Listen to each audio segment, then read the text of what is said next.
working with such organizations as Fab 5, Vibrant Schools, Race and Pedagogy Initiative, and co-founding the business Ladies First. Currently, she is the founder of L Live Action LLC, teaching self-defense and elevating women to their next level, and she's an online communications strategist owning both Maui and Northwest Media Maven LLC.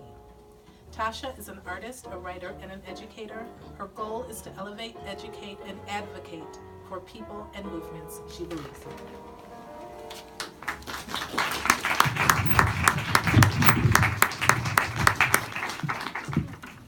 I'm a giant. Okay, this is Tasha's piece.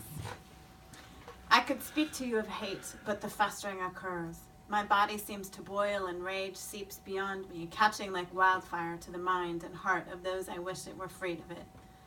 I could speak to you of sadness, but each time, like the drops of rain that fill an ocean, the cycle continues and is consuming, leaving my body cold and my heart sunken, hollow.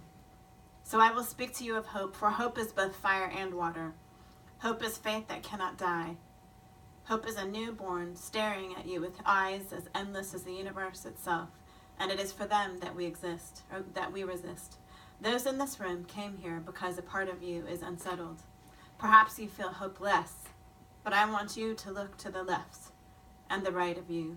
Take a second to look into the eyes of your neighbors. These are your comrades, and each one has a mark to make on this world, and it is that mark that is worth fighting for. My life has been dedicated to building bridges, and in 2016 I woke up to a nation divided.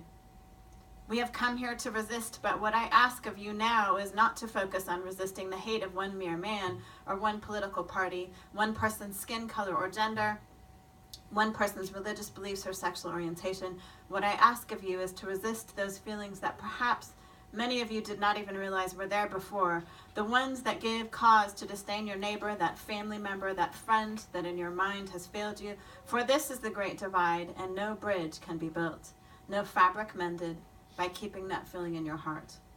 That feeling only harms you. It is what squashes hope and makes one forget the human spirit.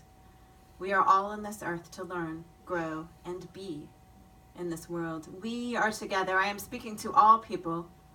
Look around you and outside, beyond the self-made boundaries and borders. Resist the compartmentalization which will not lead to understanding and the rebuilding of a nation.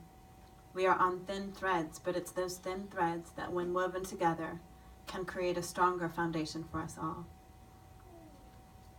That is Tasha's piece.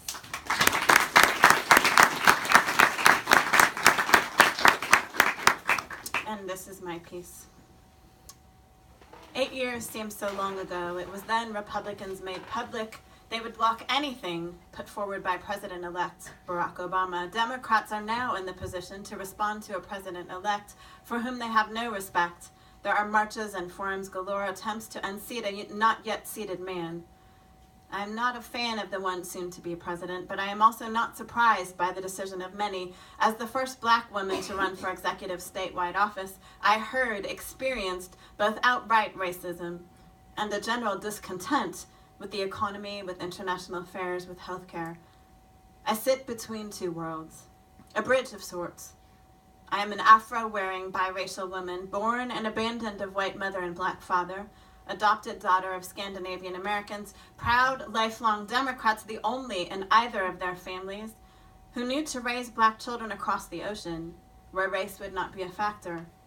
I am the wife of a black man, a former Division I athlete, also Rhodes Scholar, semi-finalist with 2 graduate degrees. We are congregants at a non-denominational church founded by white men years ago, now 30% people of color, a place where many openly claim Republican, and those who are Democrat are so in silence. Most, we assume, vote on one issue, pro-life, though more conveniently pro-birth. We hope, since they sit beside us in church, they do not support the xenophobic racial rhetoric, though this is not a conversation we dare have in our place of worship. I straddle the lanes, though having run for political office, I am not political, have never been, until I was forced to pick a side, even for a position billed as nonpartisan. My passion is and always has been for children and to transform public education to ensure all children, regardless of race, class, language, have access. I am no politician. I walk into this week in which a new president will be inaugurated, yet unable to say his name, but also aware that it is we who make America great, not one man in the Oval Office. We must take responsibility for the conversations that occur in coffee shops and boardrooms and churches and mosques, at our own kitchen tables. We have a decision to make in this season of American history.